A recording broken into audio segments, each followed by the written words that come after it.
Welcome to our channel. Israel Iran కి జరిగిన భీకర యుద్ధంలో ఇప్పుడు దుబాయ్ అట్లానే అబుదుబాయ్లో మన తెలుగు వాళ్ళు కూడా చాలా మంది ఉన్నారు. అయితే ఇప్పుడు అక్కడ మంచు విష్ణు గారు చిక్కుకుపోయినట్లు కూడా తెలుస్తోంది. సో ఈ అప్డేట్స్ ఒకసారి తెలుసుకుందాం. ప్రస్తుతం మనతోటి జర్నలిస్ట్ జగదేవ్ గారు ఉన్నారు. వెల్కమ్ చెప్దాం. Hello sir. సార్ ఏంటి మామూలుగా ఇజ్రాయెల్ కి ఇరాన్ కి యుద్ధం జరుగుతుంది కదా, మధ్యలో దుబాయ్ అబుదుబాయ్ వీటి మీద కూడా అంటే బాంబులు జరుగుతున్నట్టు కూడా తెలుస్తుంది. ఏంటి సార్? దుబాయ్, అబుదాబి, తర్వాత బహ్రెయిన్, తర్వాత యుఏఈ, యునైటెడ్ అరబిక్ ఎమిరేట్స్ సంబంధించి ఇవన్నీ కూడా అదే ఆ సమాఖ్య. అంటే యాక్చువల్గా ఇరాన్, ఇజ్రాయెల్ ఇది ఎప్పటి నుంచో కోల్డ్ వార్ నడుస్తుంది. గతంలో ఇజ్రాయెల్ వాళ్ళు హమాస్ మీద దాడి చేసినప్పుడు కూడా ఇరాన్ వాళ్ళకి ఒత్తాసు పలుకుతూ ఎక్స్ట్రాల్ చేసింది. ఆ తరువాత ఇరాన్ ఇజ్రాయెల్కి రెచ్చగొట్టే వ్యాఖ్యలు చేయడము, మీరు వాళ్ళు ఏం చేస్తే మేము మీ మీద అనుభవం వేస్తామంటే ఇజ్రాయెల్ ఏం భయపడలే. శాంతి ఒప్పందాలు, శాంతి చర్చలు అవేం సరే నువ్వు మేము చూసుకుందాం అన్నట్టుగా ఇజ్రాయెల్ వాళ్ళు చేశారు. అది ఎప్పటి నుంచో ఉంది. ఇదిలా ఉంటే ఏదైతే ఇరాన్ సుప్రీం లీడర్ ఖమేనీ హత్య తర్వాత ఇజ్రాయెల్ వాళ్ళు ధైర్యంగా ప్రకటించారు. ఈవెన్ ట్రంప్ కూడా చెప్పాడుగా, మట్టుబెట్టం అసలు న్యూస్కి రాకముందే, ఇరాన్ వాళ్ళు ధృవీకరించకముందే, ఇరాన్ వాళ్ళు ఏడుపులు పెడబొబ్బులు పెట్టకముందే ట్రంప్ వాడిని వేసి పడేసాం అనుకో కామెంట్ చేశారు, స్టేట్మెంట్ ఇచ్చి. అయితే ఇప్పుడు ఇరాన్ కడుపుమంటే ఏంటంటే ముస్లిం దేశాలన్నీ ఒక సమాఖ్యగా ఉండాలి, కానీ వీళ్ళందరూ అమెరికాకి ఎందుకు సపోర్ట్ చేస్తున్నారు అంటే ఇది రకరకాల రీజన్స్. ఇది ఒక రీజన్. అమెరికాకి ఒత్తాసు పలుకుతున్నారు, అమెరికాతో రాజీ అయిపోయారు, అమెరికాని ఎదురించలేక వాళ్ళకి బానిసల్లా బతుకుతున్నారు అనేది ఖమేనీ యొక్క ఉద్దేశం, అంటే ఇరాన్ యొక్క ఉద్దేశం. సో ఇప్పుడు డెవలప్డ్ కంట్రీస్ ఎప్పుడు అలా ఉండవు, అందరితోనూ సఖ్యతగానే ఉంటాయి. ఇప్పుడు ఇది బాగా డెవలప్డ్ కంట్రీలో దుబాయ్ అవి ఎలా ఉన్నాయి, అబుదాబి అవి భయంకరంగా డెవలప్ అయ్యాయి కదా గడిచిన 20 ఏళ్ళలోనే. అంతకుముందు లేదు. మళ్ళీ ఎందుకు 20 ఏళ్ళలో మరి మిగతా పాకిస్తాన్ ఎందుకు తగలడింది, ఆఫ్ఘనిస్తాన్ ఎందుకు తగలడింది కదా, మరి అవి ఎందుకు అంత బాగా డెవలప్ అయ్యాయి? మీరు అన్నట్టు అబుదాబి కానీ, షార్జా కానీ, లేదంటే యుఏఈ కానీ, ఇవన్నీ కూడా. సో ఈ డెవలప్ అవడానికి కారణం అందరితో, ప్రపంచ దేశాలతో సఖ్యతగా ఉండడం, మంచి స్ట్రిక్ట్ రూల్స్ పెట్టుకోవడం.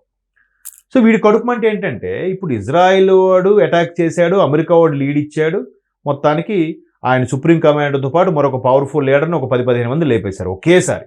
ఏ బంకర్లో ఉన్నాడు, ఎక్కడ ఉన్నాడు, ఎలా వెళ్ళాడు, ఏ ప్రోగ్రామ్ అంతా అయింది, లేపేశారు. ఇప్పుడు వీడు ఏం చేయాలి? ఇరాన్ వాడు అసలైన గైడెన్స్ ఇచ్చే సుప్రీం కమాండర్ లేడు, ఉన్న జనరల్లో ఎవడో ఉన్నాడు, వాళ్ళు డిసైడ్ చేసి ఇజ్రాయెల్ని అటాక్ చేయాలి. అలా చేయకుండా వీరందరూ సపోర్ట్ చేస్తున్నారు. అంటే సినిమాలో చూస్తారా శాడిస్ట్ లాగా, అంటే నాకు దక్కంది ఎవరికి దక్కకూడదు అనేలాగా మాకు సపోర్ట్ చేయకుండా వాళ్ళు చేస్తారా? మీ పని చెప్తా, మీకు ముందు అవ్వాలరా, మీరే పక్కలో బలంలో మీరే ముందు వరుసగా తయారయ్యారనే ఉద్దేశంతో సేమ్ ముస్లిం కంట్రీస్ మీద, దుబాయ్ మీద, అబుదాబి మీద, వాటి మీద అటాక్స్ చేస్తున్నారు. ఇలా చేస్తున్నప్పుడు జనరల్గా మంచు విష్ణు లాంటి వాళ్ళు మొన్న ఆయన సాటర్డే నైటే ఒక వీడియో పెట్టాడు. నేనుంటున్న ఫ్లాట్కి దగ్గరలోనే అట్లా రాకెట్లు కనిపిస్తున్నాయి, పిల్లలు కూడా భయాందోళనకు లోనవుతున్నారు, ఇటువంటి పరిస్థితి ఎవరికి రాకూడదు, త్వరలోనే నేనైతే క్షేమంగా ఉన్నాం, మేము కుటుంబ సభ్యులతో త్వరలోనే వచ్చేస్తాము అన్నట్టుగా విష్ణు ఒక పోస్ట్ చేశారు. అంటే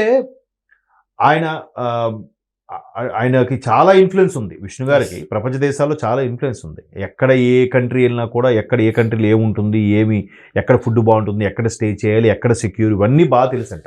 ఇండస్ట్రీలో ఎవరైనా ట్రిప్కి వెళ్ళాలనుకుంటే ఈయన్ని కన్సల్ట్ చేస్తారట. అంటే అంత నెట్వర్క్ ఉంది మంచు విష్ణుకి బిజినెస్ పరంగా కూడా. ఆ మధ్యన కుటుంబ వ్యవహారాలు వచ్చినప్పుడు కూడా ఆయన దుబాయ్లో కొన్ని రకాల బిజినెస్ స్టార్ట్ చేశారన్నట్టు కూడా మనం కొన్ని వార్తలు విన్నాం. సో మేబీ ఆయన తరచుగా ఫ్యామిలీతో వెళ్తుంటారని, అక్కడికి వచ్చే సేద తీరుతుంటారని, ఎంజాయ్ చేస్తుంటారని కూడా విన్నాం. అయితే రీసెంట్గా వెళ్ళారట, అక్కడ దాడులు ఇరుక్కుపోయారు. మరోవైపు దుబాయ్ ఎయిర్పోర్ట్ కూడా క్లోజ్ చేసేసారు కాబట్టి ఈ అటాక్స్ వల్ల అక్కడ ఇరుక్కుపోయారు.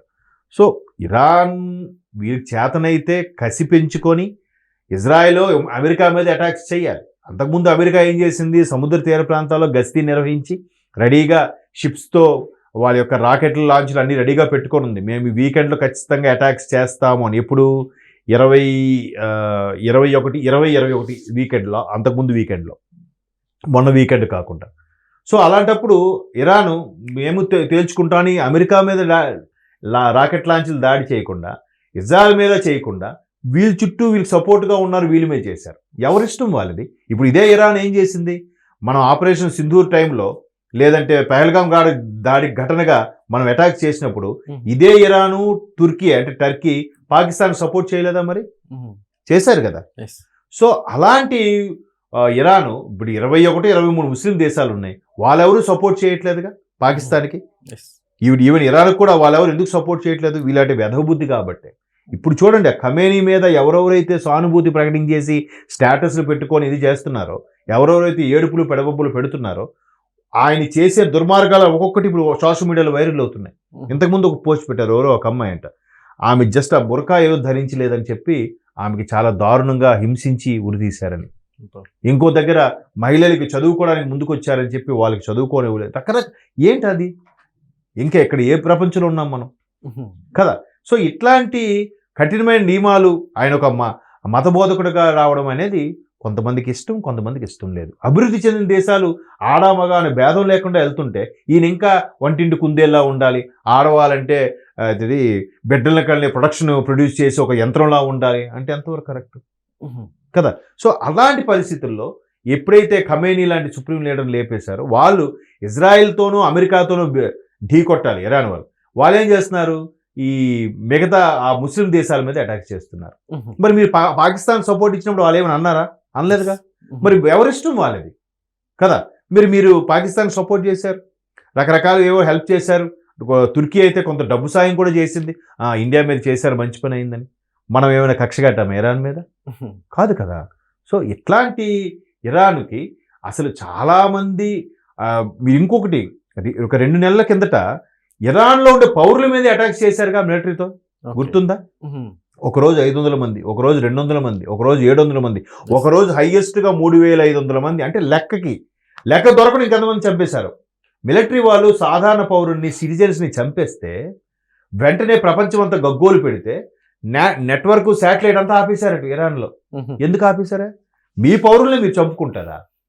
మీ పౌరుల్ని చంపేస్తే మీరు ఎవరిని పరిపాలిస్తారు? ఇంకా దేశం అంటే మట్టి కాదు, దేశం అంటే మనుషులే కదా.